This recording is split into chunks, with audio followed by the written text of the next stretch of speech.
नमस्कार, स्वागत है आप सभी का खबर देश प्रदेश में और मैं हूं आपके साथ मानसी झा और मैं हूं आपके साथ प्रज्ञा मिश्रा। तो आज आप लेकर आए हैं बारिश के कहर से कौन कौन सा राज्य प्रभावित हुआ है। इसके अलावा एलकेओ में जो एसआईटी की जांच चल रही है उसके साथ ही अयोध्या में क्या कुछ हलचल देखने को मिल रही है, इन सभी मुद्दों पर आज हम बात करने वाले हैं। तो बिना किसी देरी के शुरुआत करते हैं पहली खबर के साथ। तो दिल्ली एनसीआर की बात कर लेते हैं, जहां मॉनसून ने जोरदार दस्तक दे दी है।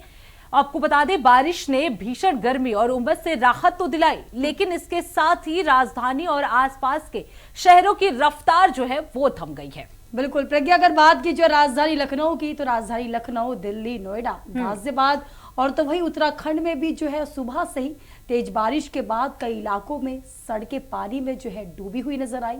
जगह जगह जलभराव के कारण जो है वाहनों की लंबी कतारें लगी हुई देखी गई। लोगों को घंटों ट्रैफिक जाम में जो है फंसे रहना पड़ा। तो वहीं आपको बता दें, गुरुग्राम में भी कई वाहन पानी में फंस चुके हैं, जबकि निचले इलाकों में हालात और भी चुनौतीपूर्ण नजर आ रही है। दफ्तर जाने वाले कर्मचारियों से लेकर स्कूली बच्चों तक हर वर्ग को बारिश का असर जो है वो झेलना पड़ रहा है। मौसम विभाग ने अगले 24 घंटों के दौरान दिल्ली एनसीआर में हल्की से मध्यम और कुछ स्थानों पर भारी बारिश की संभावना जताई है। तो मानसी, आपको बता दें, प्रशासन जो है वो जल भराव वाले टीमें जो है वो तैनात कर दी हैं और इससे लोगों से भी अपील कर रही हैं कि वो जो है मौसम विभाग के सलाह लेने का उनका पालन करें और अनावश्यक यात्रा से जो है वो बचे।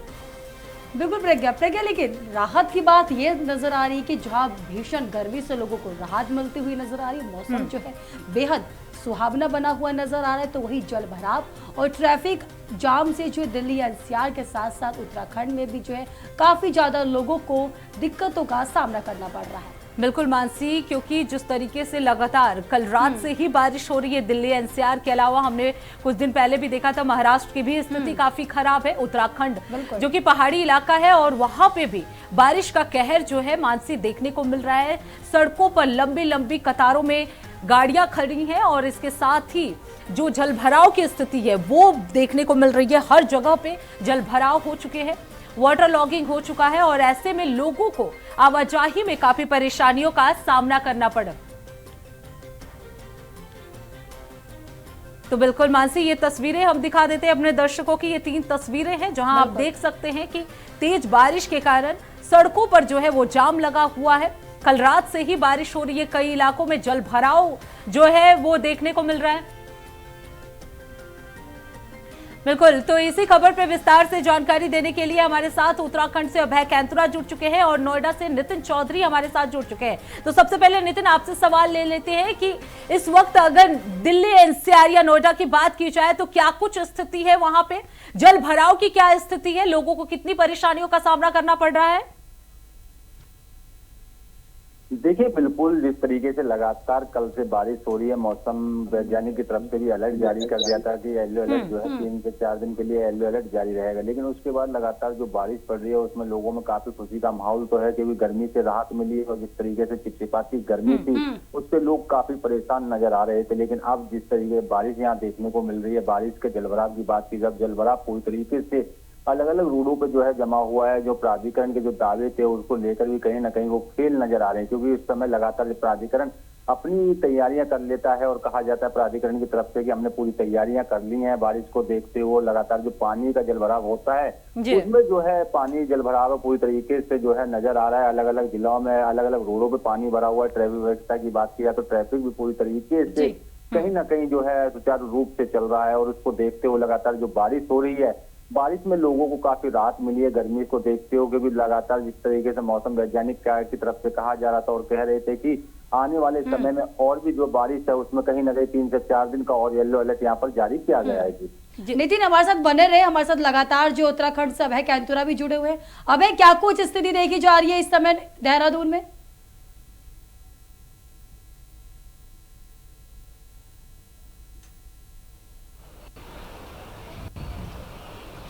अभय, आपको मेरी आवाज आ रही है? अभय, आपको आवाज आ रही है?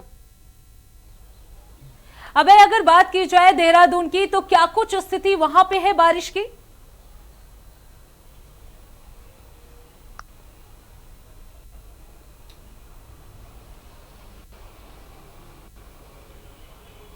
देखिए, देहरादून में पिछले 12 घंटे से ज्यादा का समय यहाँ पर व्यतीत हो चुका, लगातार बारिश यहाँ पर हो रही है। मौसम विभाग ने जिस तरीके का पूर्वानुमान यहाँ पर जताया था, जो अलर्ट यहाँ पर जारी किया गया था, उसी के अनुरूप यहाँ पर लगातार बारिश देखने को मिल रही है।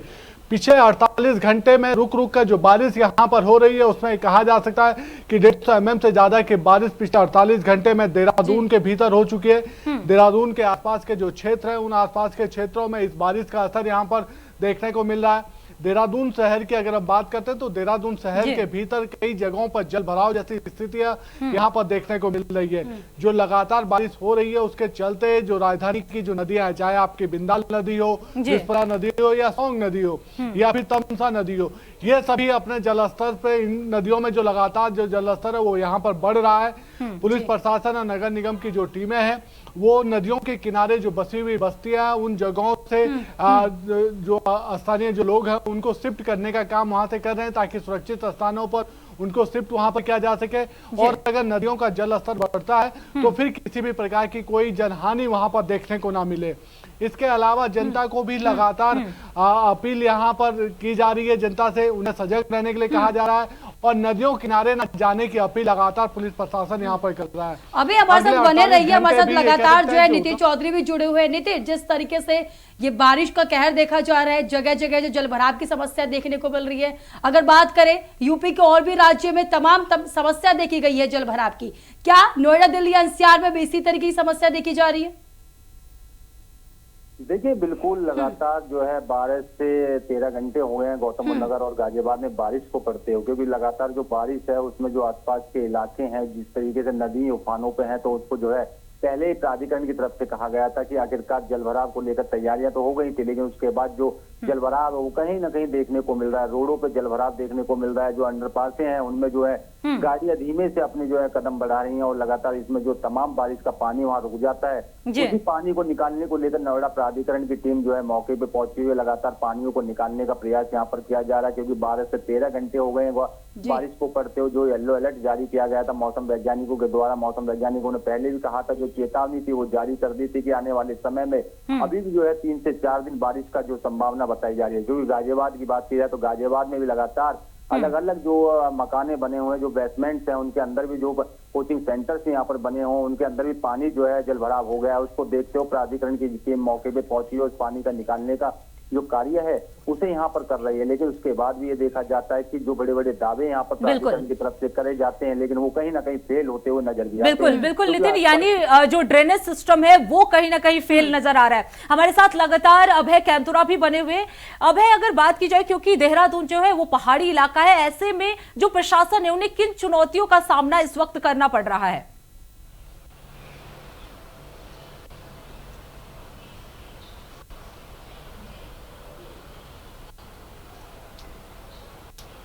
देखिए, उत्तराखंड में हमेशा ही मानसून का जो सीजन होता है वो दुखदाई यहाँ पर साबित होता है। चाहे सरकार हो या प्रशासन हो, दोनों के लिए मानसून का सीजन बड़ा चुनौतीपूर्ण यहाँ पर होता है। और उत्तराखंड की अगर हम बात करते हैं तो उत्तराखंड में मौसम विभाग ने कल और आज यानी 2 दिन के लिए ये यहाँ पर ऑरेंज अलर्ट भारी बारिश का जारी किया था। उत्तराखंड के 13 में से 9 ऐसे जनपद है जहाँ पर ऑरेंज अलर्ट का असर इस समय देखने को मिल पा रहा है। लगातार भारी बारिश यहाँ पर हो रही है। 5 ऐसे जनपद हैं, चाहे आपका उत्तरकाशी हो, देहरादून हो, टिहरी हो, रुद्रप्रयाग हो, बागेश्वर हो, ये ऐसे जनपद हैं जहां पर भारी बारिश को संभावना यहां पर जताई गई है। राजधानी देहरादून में अगर हम बात करते हैं तो जो भारी बारिश हो रही है, जो पिछले 12 घंटे से लगातार बारिश यहां पर देखने को मिल रही है, उसका असर आम जनता को परेशानियों के रूप में यहां पर उठाने को मिल रहा है। क्योंकि कई नालियां ऐसी हैं नगर निगम की तरफ से जिनको खोलने का काम यहाँ पर नहीं किया गया था। नालियों के चौक होने से जो सड़कें हैं वो जलमग्न होती हुई यहाँ पर नजर आ रही है। आप राजधानी देहरादून के पास इलाके, आप घंटाघर के पास कह सकते हैं कि दर्शनलाल चौक है, वहां पर जलभराव की स्थिति देखने को मिल पा रही है। सहारनपुर चौक पे इस समय जलभराव की स्थिति देखने मिल रही है। रायपुर रोड पे इस समय जलभराव की स्थिति देखने को मिल पा रही है।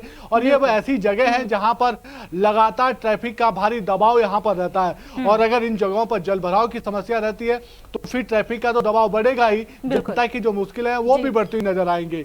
इसके अलावा देहरादून में ये कह सकते हैं कि रिस्पना नदी, बिंदाल नदी और तमसा नदी, ये ऐसी नदियां हैं जो शहर के बीचों बीच से होकर गुजरती हैं। इन नदियों का भी जलस्तर लगातार यहाँ पर बढ़ रहा है, वो प्रशासन के लिए बड़ी चुनौती बनता हुआ नजर आ रहा है, क्योंकि लगातार हो रही बारिश नदियों के बढ़ते हुए जल स्तर को और यहाँ पर आगे बढ़ाने काम कर रही है। जो प्रशासन की जो चुनौतियां हैं, यानी जो नदियों के किनारे जो आवासीय कॉलोनियां हैं या फिर दूसरी ऐसी बस्तियां, उन बस्तियों में पानी भरने की जो समस्या है वो लगातार बढ़ती नजर आ रही है। तो अभी हमारे साथ बने रहे, हमारे साथ लगातार जो है नितिन चौधरी भी जुड़े हुए हैं। नितिन, देखिए काफी एरिया ऐसे देखे जा रहे हैं, राज्य ऐसे देखे जा रहे हैं जहां पर नगर निगम के कामकाज जो है काफी ज्यादा विफल होते हुए नजर आ रहे हैं। क्या नोएडा, दिल्ली, एनसीआर में भी इसी तरीके की स्थिति देखी जा रही है?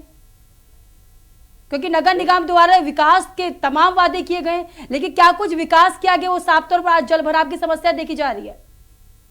देखिए मानसी, बिल्कुल लगातार चाहे जिस तरीके से जो 12 से 13 घंटे बारिश को पड़ते हुए हो गए, तो उसके बाद प्राधिकरण की बात की जाए तो प्राधिकरण, नोएडा प्राधिकरण और गाजियाबाद प्राधिकरण जो है वो पूरी तरीके से फेल नजर है। क्योंकि आसपास की बातें की जाए, जो गाजियाबाद से जो है दादरी तक का रोड है उसमें पूरी तरीके से जलमग्न हो चुका है। आसपास के जो इलाके हैं, चाहे वो नदिया ही उफान पे क्यों ना, उसको देखते हुए पहले प्रशासन अलर्ट हो गया था। प्रशासन पहले से लगातार ये अपीलें कर रहा था कि आखिरकार वो जो जगह है उनको खाली करा दिया जाए, क्योंकि जो गाजियाबाद के डीएम है रविंदर सिंह, वो खुद मौके पे मौजूद थे, लगातार लोगों से अपील भी उस समय कर रहे थे। क्योंकि कल से जैसे बारिश हो रही है, जो मकाने वहां पर बने हैं, आसपास के जो लोग रह रहे हैं, इंडन नदी के किनारे जो लोग रह रहे हैं, उन बस्तियों को भी खाली कराने के आदेश यहाँ पर देने की बात कही जा रही थी। लेकिन उसके बाद भी वहाँ प्रशासन की बात की जाए तो प्रशासन पूरी तरीके से फेलियर नजर आ रहा है गाजियाबाद में। क्योंकि अलग अलग जो कोचिंग सेंटर्स बने हुए हैं, चाहे नोएडा की बात की जाए, नोएडा में जो बेसमेंट्स हैं, जो कोचिंग सेंटर यहाँ बनाए गए हैं, चाहे स्कूल हो या पुलिस स्टेशन हो, जो आसपास बिल्कुल नितिन, देखा जा सकता है कि जो ड्रेनेज सिस्टम है वो पूरी तरह से फेल नजर आ रहा है। प्रशासन और एडमिनिस्ट्रेशन के जो कार्य हैं वो भी विफल नजर आ रहे हैं। अब देखना होगा कि प्रशासन इसे कैसे मैनेज करता है। बहुत बहुत धन्यवाद नितिन चौधरी इस खबर पर विस्तार से जानकारी देने के लिए, और अभय कैंतुरा आपका भी बहुत बहुत धन्यवाद इस खबर पर विस्तार से जानकारी देने के लिए।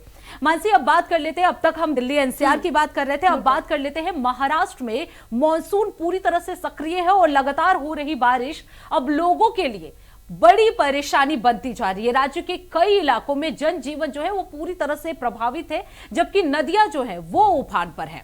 बिल्कुल प्रज्ञा, अगर नासिक की बात की जाए तो वह भारी बारिश के चलते जो है बाढ़ जैसी हालत पूरी तरीके से बनती हुई नजर आ रही है। लगातार नदी का जलस्तर जो है बढ़ता हुआ नजर आ रहा है, जिससे निचले इलाके में जो है खतरा भी बढ़ सकता है। लेकिन प्रशासन की नजरें जो है पूरी तरीके से टिकी हुई है।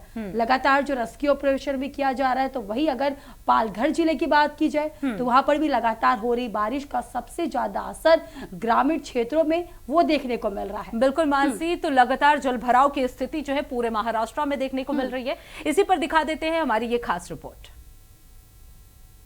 महाराष्ट्र में लगातार हो रही मूसलाधार बारिश से जनजीवन पूरी तरह प्रभावित हो गया है। नासिक, पालघर से लेकर पुणे तक आफत का सैलाब नजर आ रहा है। महाराष्ट्र के कई जिलों में हालात लगातार बिगड़ते जा रहे हैं। भारी बारिश अब लोगों की आफत बढ़ा रही है। अब आपको महाराष्ट्र के अलग अलग जिलों की तस्वीरें दिखाते हैं। नासिक में भारी बारिश के बाद बाढ़ जैसे हालात बन गए हैं। वहीं गोदावरी नदी का जलस्तर तेजी से बढ़ रहा है। रामकुंड क्षेत्र में बाढ़ जैसी स्थिति बन गई है। कई मंदिर डूब गए हैं। हालात लगातार खराब होते जा रहे हैं। नदी किनारे के घाट और निचले इलाकों में पानी भरने से प्रशासन अलर्ट पर है। पुलिस, महानगर पालिका और जिला प्रशासन ने संवेदनशील क्षेत्रों में निगरानी बढ़ा दी है। आम लोगों से गोदावरी नदी, रामकुंड और घाट क्षेत्रों में नहीं जाने की अपील की है।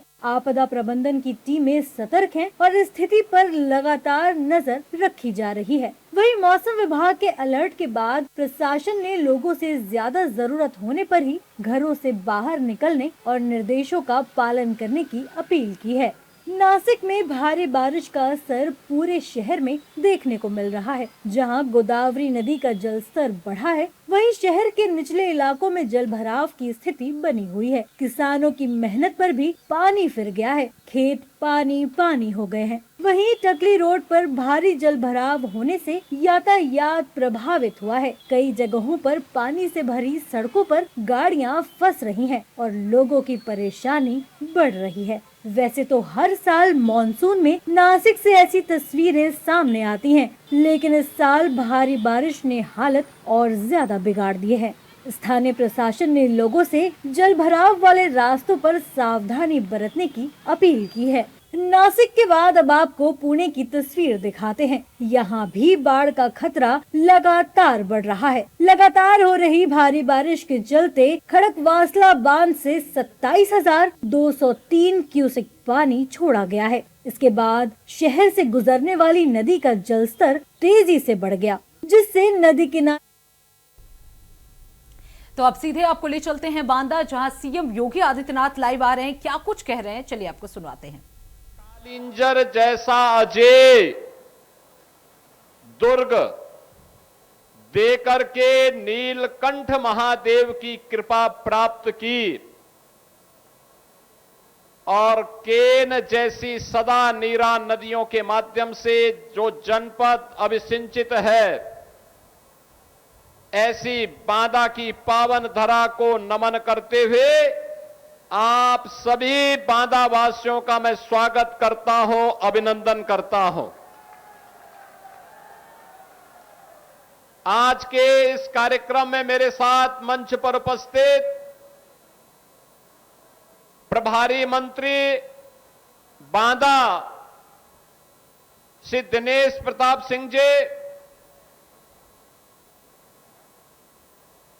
प्रदेश के जल शक्ति राज्य मंत्री श्री रामकेश निषाद जी,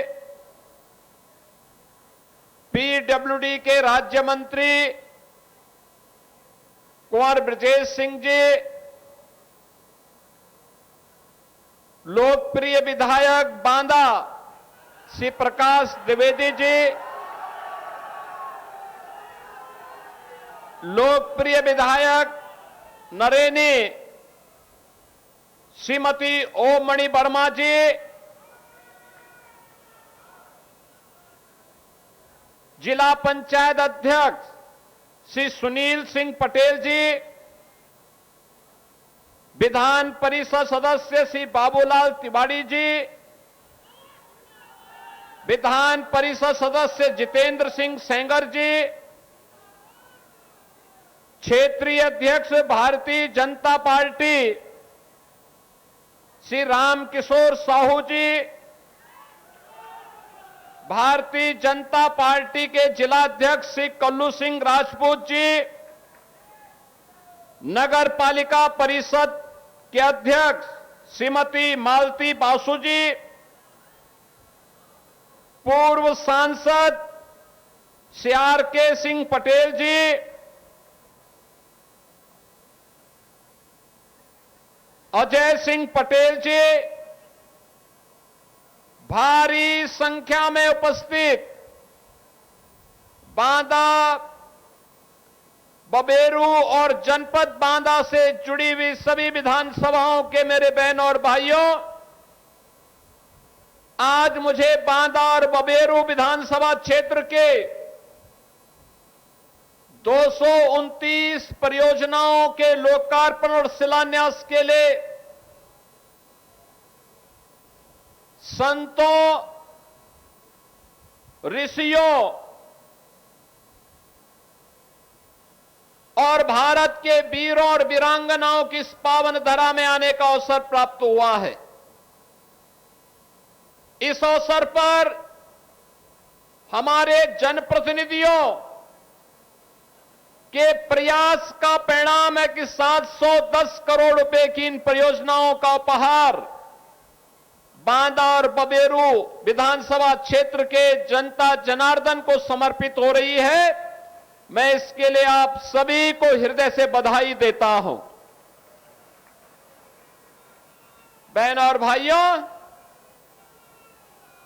आज जब मैं बुंदेलखंड आता हूं और बुंदेलखंड की प्रगति को देखता हूं, अंतःकरण से प्रसन्नता की अनुभूति होती है। मुझे अंतःकरण से प्रसन्नता होती है। मुझे याद है आज से 9-9.5 वर्ष पहले जब मैं पहली बार बुंदेलखंड आया था और बुंदेलखंड की स्थिति को मैं देखा था। मुख्यमंत्री बनने के बाद आदरणीय प्रधानमंत्री जी ने भी मुझे कहा था कि आप जब बुंदेलखंड के दौरे पे जाएंगे तो पहला दौरा प्रयास होना चाहिए कि बुंदेलखंड का हो और बुंदेलखंड के लिए कुछ किया जाना चाहिए। बहनों और भाइयों, तब मैं सोचता था क्या होगा, क्योंकि बुंदेलखंड के पीछे यहां का पिछड़ापन यहां के पलायन का कारण बना था। यहां के नाम पर पिछड़ापन इसका पर्याय था। पलायन और प्यास बुंदेलखंड की पहचान बन गई थी। बुंदेलखंड में कहीं भूमाफिया, कहीं खनन माफिया, कहीं लैंड माफिया, कहीं सैंड माफिया, कहीं वन माफिया और कहीं पर डकैतों का आतंक इस कदर साया हुआ था कि किसान भी अपने खेत में जाने से डरता था। बहनों और भाइयों, ये पाठा का क्षेत्र डकैतों के फिरौती और वसूली का माध्यम बन गया था। न कनेक्टिविटी थी, न पेयजल की सुविधा थी, न सिंचाई की सुविधाएं हो पाई थी, न नौकरी थी, न रोजगार था, न सुरक्षा की कोई बेहतर व्यवस्था थी। थाने में एफआईआर भी नहीं होती थी। नौजवान प्लान कर रहा था, अन्नदाता किसान आत्महत्या कर रहा था, व्यापारी भय के साए में जी रहा था, बेटी असुरक्षित थी और वह बुंदेलखंड अपने अस्तित्व के लिए जूझ रहा था। बहनों और भाइयों, प्रधानमंत्री मोदी जी के देश के बागडोर संभालने के बाद आशा की किरण जगी और जब प्रधानमंत्री मोदी जी के आह्वान पर बुंदेलखंड वासियों ने, प्रदेश वासियों ने 2017 में उत्तर प्रदेश में डबल इंजन की सरकार बनाई, आज मुझे आकर के अच्छा लगता है। अब बुंदेलखंड बेहतरीन कनेक्टिविटी से जुड़ा हुआ है। पेयजल की सुविधा तैयार हो रही है। हर खेत को पानी की सुविधा प्रदान करने की कार्रवाई आगे बढ़ रही है। अब जब सरकारी नौकरी के विज्ञापन निकलते हैं और फिर नियुक्ति की प्रक्रिया पूरी होती है तो नियुक्ति पत्र वितरण करते समय मैं देखता हूं कि हमारे बांदा के नौजवान भी नियुक्ति पत्र प्राप्त करते हैं।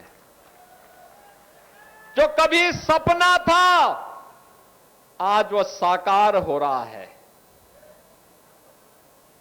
उस सपने को साकार किया है डबल इंजन की इस भारतीय जनता पार्टी की सरकार ने और उस सपने को साकार करने के लिए अगर श्रेय किसी को दिया जा सकता है तो आप सभी जनता जनार्दन इसकी हकदार है, क्योंकि आप ही ने प्रकाश द्विवेदी को भी जिता के भेजा है। आप ही ने रामकेश निषाद को चुनाव जिता करके भेजा है। आप ही ने श्रीमती ओम मणि वर्मा को चुनाव जिता करके भेजा है। और जब ये लोग आपकी पैरोकारी करते हैं, योजनाओं को लेके आते हैं, अपनी विधानसभा के विकास के लिए रुचि लेते हैं तो वह विकास का कार्य भी होता है, सुरक्षा भी मिलती है, बुंदेलखंड डकैतों से मुक्त भी होता है, माफिया मुक्त, कर्फ्यू मुक्त, उपद्रव से मुक्त, और विकास की नई नई योजनाएं बुंदेलखंड में अंदर आती हुई दिखाई देती है। बहन और भाइयों, आज बुंदेलखंड में क्या नहीं है? आज सब कुछ है। महारानी दुर्गावती के नाम पे मेडिकल कॉलेज भी काम कर रहा है, कृषि विश्वविद्यालय कार्य कर रहा है, इंजीनियरिंग कॉलेज भी कार्य कर रहा है, पॉलिटेक्निक का शिलान्यास भी हो रहा है और उद्घाटन भी हो रहा है। कनेक्टिविटी के लिए बेहतरीन सुविधा उपलब्ध करवाने के लिए तमाम परियोजनाओं का शिलान्यास और उद्घाटन का कार्य भी आज यहां पे होने जा रहा है। ये तभी संभव है जब अच्छे जनप्रतिनिधि चुने जाते हैं, अच्छे लोग चुने जाते हैं। अगर भूमाफिया और कोई डकैत चुनाव जीत करके जाएगा तो जीतने के बाद वह व्यापारी का तो अपहरण करेगा ही, सम्मानित लोगों की जमीनों पर भी कब्जा करेगा, गरीबों को भी उजाड़ेगा, और साथ साथ जो शासन की योजना गरीबों के लिए है, किसानों के लिए है, नौजवानों के लिए है, उस पर भी शासन में बैठ करके डकैती डालने का काम करेगा। और यही तो होता था 2017 के पहले। 2017 के पहले उत्तर प्रदेश में यही होता था। जिसको जिम्मेदारी दी गई थी प्रदेश के रखवाली करने की, वही तो प्रदेश को लूटते थे। गरीब को अन्न नहीं मिलता था, गरीब को उज्ज्वला योजना का कनेक्शन नहीं मिलता था, गरीब के लिए आयुष्मान भारत की 5 लाख रुपए की स्वास्थ्य बीमा की सुविधा भी नहीं थी, गरीब के लिए आवास योजना भी नहीं थी। आवास योजना के लिए समाजवादी पार्टी का होना जरूरी माना गया था। बहनों और भाइयों, मोदी जी ने नारा दिया सबका साथ और सबके विकास का। आज बिना भेदभाव के योजनाओं का लाभ हर गांव को, हर गरीब को, हर किसान को, हर नौजवान को, हर बेटी को, हर व्यापारी को, हर बहन को उपलब्ध हो रहा है, बिना भेदभाव के मिल रहा है। हमारी सरकार एक डबल इंजन की सरकार है, भेदभाव नहीं करती, लेकिन तुष्टीकरण की नीति पर भी नहीं चलती है, उपद्रव पसंद नहीं करती है, गुंडागर्दी पसंद नहीं करती है, कर्फ्यू पसंद नहीं करती है, बेटी और व्यापारी की सुरक्षा पर सेंध लगाने वालों को चेतावनी भी देती है, और नहीं मानते हैं तो उनके लिए यमराज के घर जाने का रास्ता भी खोल देती है। बहनों और भाइयों, आज के 9 वर्ष पहले के बांदा में और आज के बांदा में कोई भी आएगा उसको अंतर दिखाई देगा। ये परिवर्तन इसी आधार पर देखने को मिलता है। मुझे पिछली बार जब आने का अवसर प्राप्त हुआ था तब मैंने यहां पर कुछ प्रतिमाओं का लोकार्पण अनावरण का कार्यक्रम संपन्न किया था।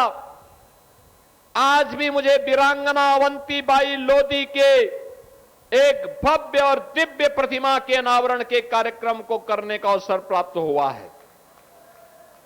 बांदा के चौराहे, बांदा की सड़कें हर एक जनप्रतिनिधि को लालायित कर सकती है।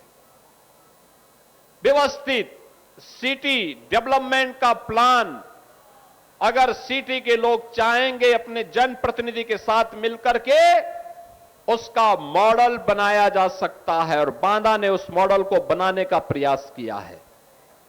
पार्क महापुरुषों के नाम पर कैसे समर्पित होते हैं, इसको तैयार करने का काम किया है।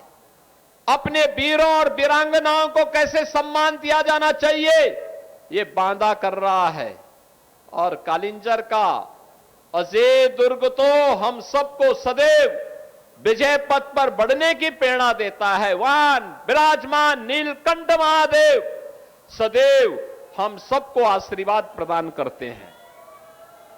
और इसीलिए तो मैं आज आप सबके बीच आया हूं आपसे कहने के लिए, बहनों और भाइयों, आज अगर भारत की इस विरासत को संरक्षित करने का कार्य हो पा रहा है तो इसलिए क्योंकि डबल इंजन की भारतीय जनता पार्टी की सरकार है।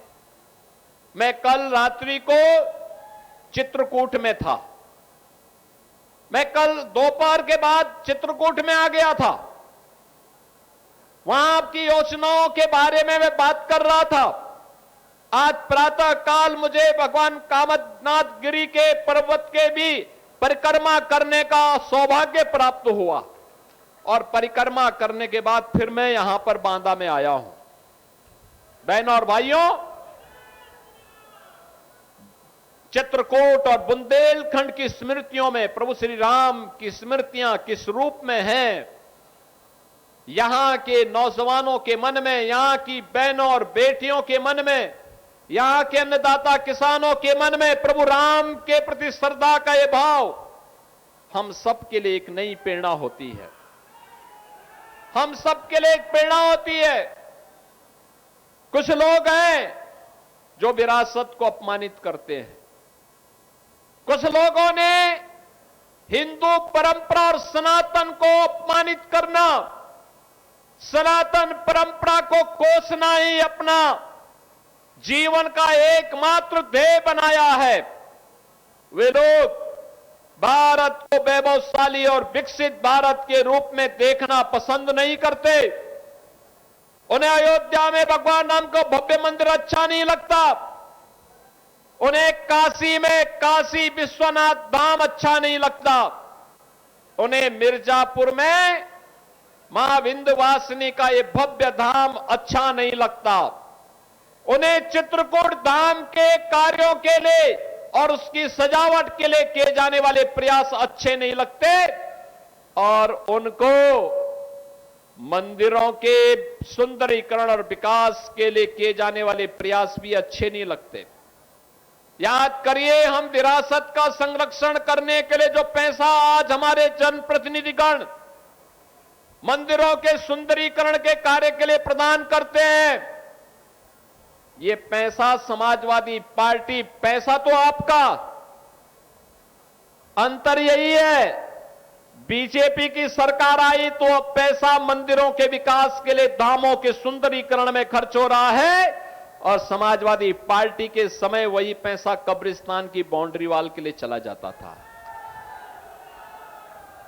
उनको कब्रिस्तान प्यारा है, इसलिए वे राम मंदिर और काशी विश्वनाथ धाम और मां विंध्यवासिनी धाम और नैमिषारण्य और चित्रकूट धाम के विकास का विरोध करते हैं। जनप्रतिनिधियों के द्वारा किए जाने वाले प्रयासों का विरोध करते हैं। जब यहां पर श्री प्रकाश द्विवेदी जी के द्वारा किए जाने वाले प्रयास को आगे बढ़ाने का कार्य होता है तो सपा और कांग्रेस इसको पचा नहीं पाती है, वे बोली बोलने लगते हैं। जब रामकेश निषाद के द्वारा तिंदवारी के विकास के लिए कार्य किया जाता है तो उनको अच्छा नहीं लगता है।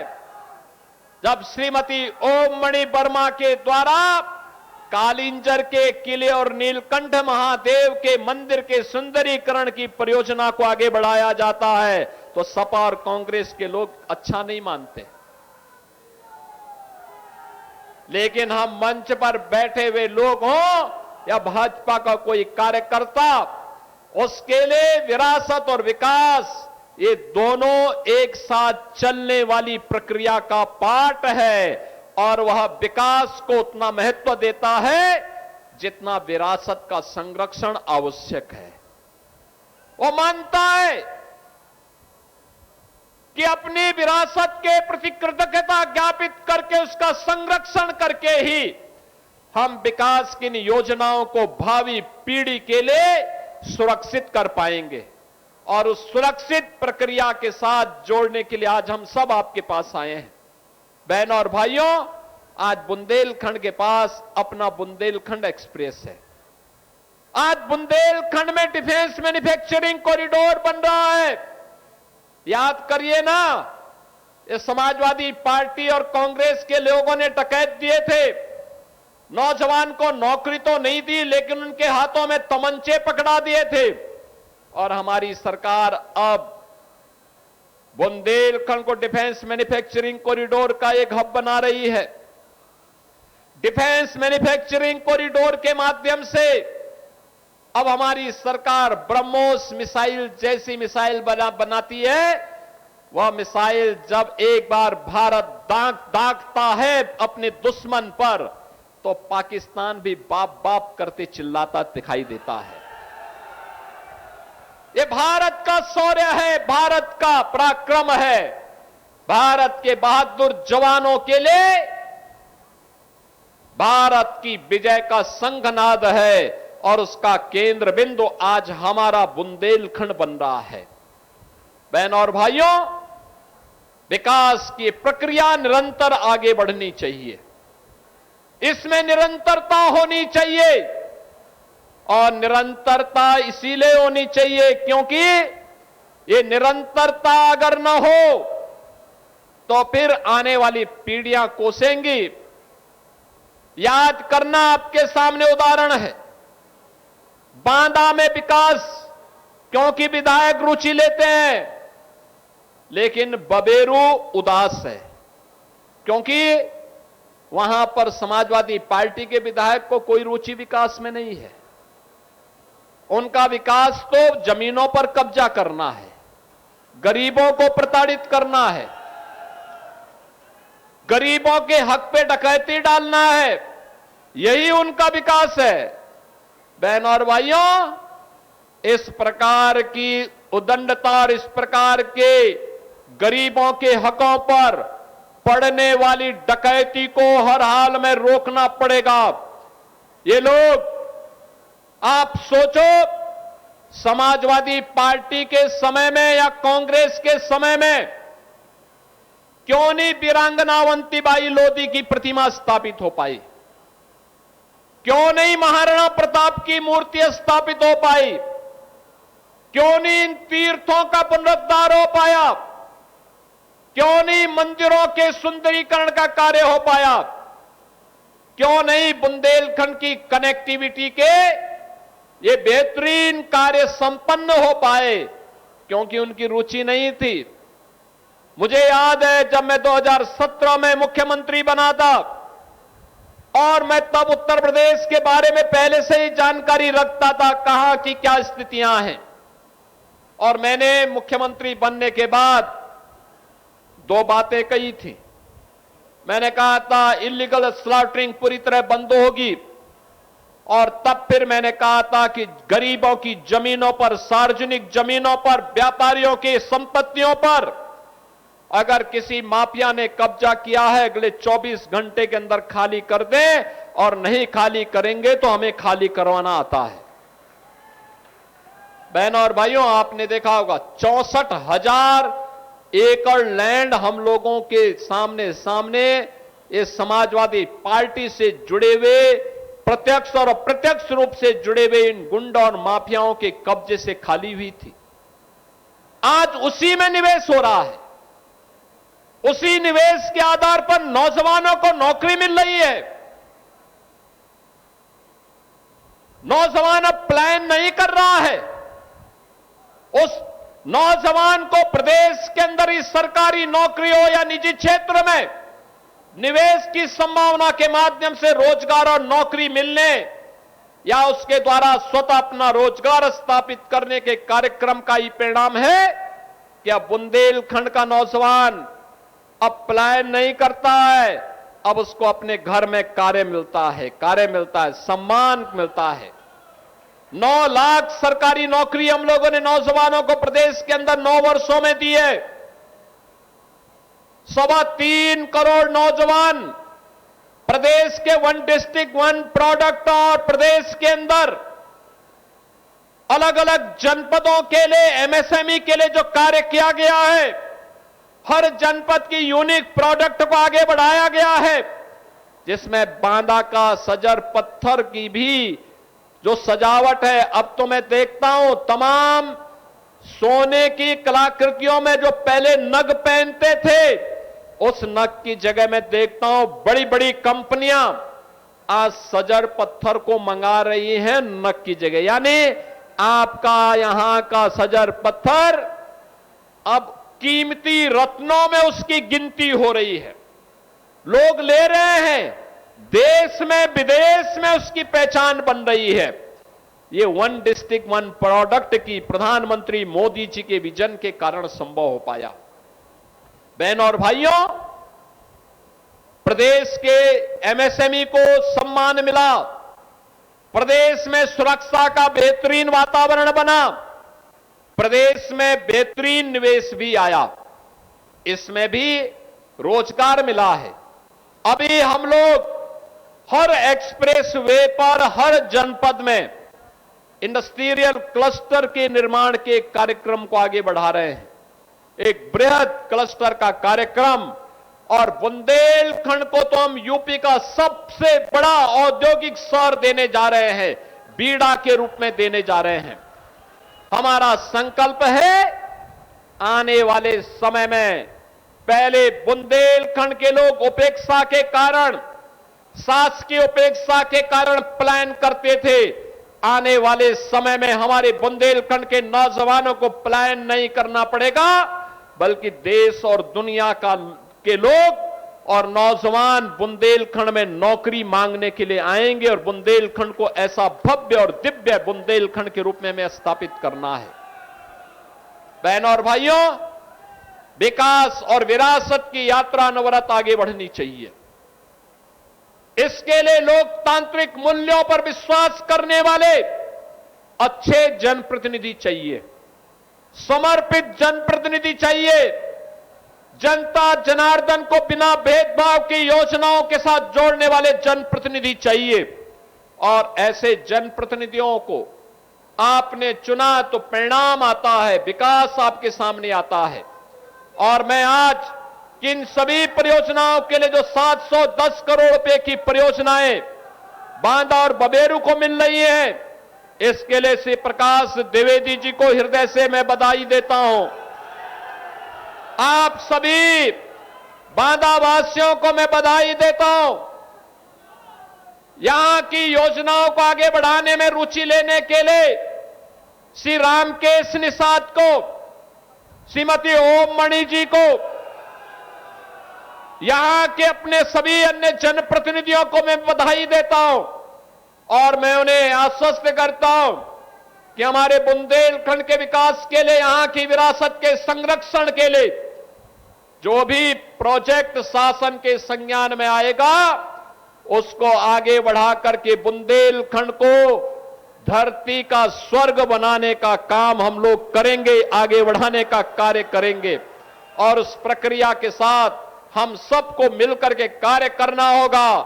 और मैं आपका आह्वान करूंगा, जो भारत के विरासत को अपमान कर रहे हैं, जिनकी सोच नकारात्मक है, विकास विरोधी है, एक सिरे से उन्हें खारिज करिए।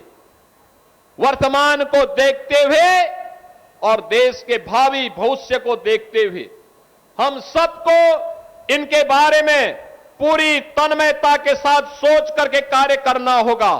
बहनों और भाइयों, आज झांसी मानिकपुर रेल सेक्शन में 4 लेन के ओवरब्रिज का भी लोकार्पण हो रहा है। बबेरू तिंदवारी सुमेरपुर मार्ग, मौनी बाबा आश्रम जमुआ के चौड़ीकरण और सुदृढ़ीकरण के कार्य का भी लोकार्पण हो रहा है।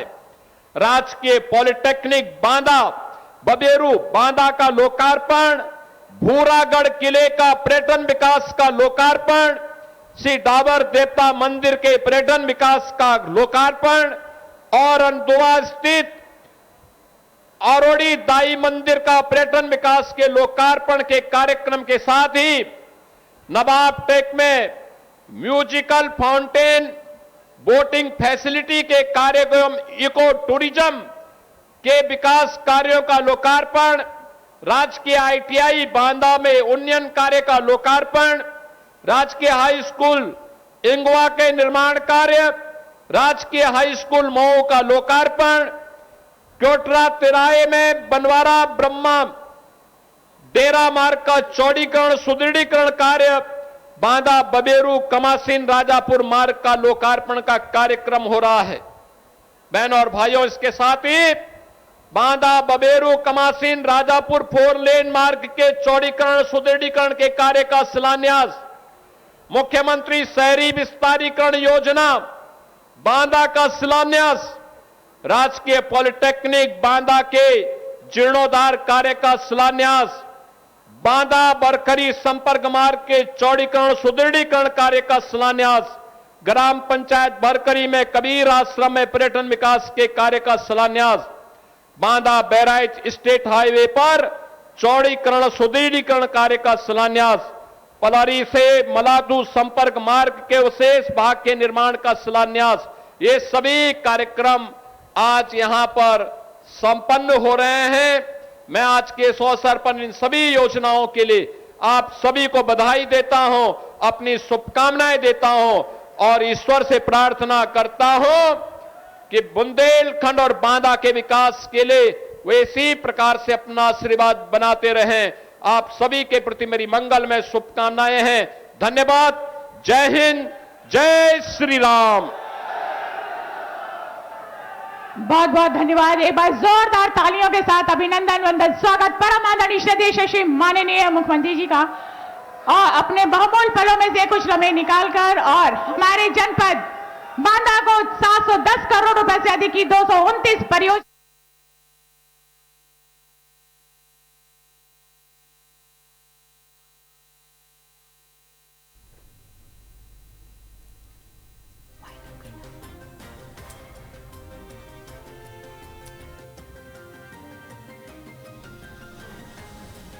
तो मुख्यमंत्री योगी आदित्यनाथ ने बांदा में कई परियोजनाओं का लोकार्पण और शिलान्यास किया। इस दौरान उन्होंने विपक्ष पर भी निशाना साधा। उन्होंने साफ तौर पर कहा कि अयोध्या का मुद्दा बनाकर विपक्ष जो है लोगों को गुमराह कर रहे हैं। मुख्यमंत्री योगी आदित्यनाथ जो है आज बांदा पहुंचे थे, जहां उन्होंने 229 विकास परियोजनाओं का लोकार्पण और शिलान्यास किया और इस दौरान विपक्ष पर भी निशाना साधते हुए सीएम योगी आदित्यनाथ जो है वो नजर आए। तो इसी के साथ खबर देश प्रदेश में बस इतना ही।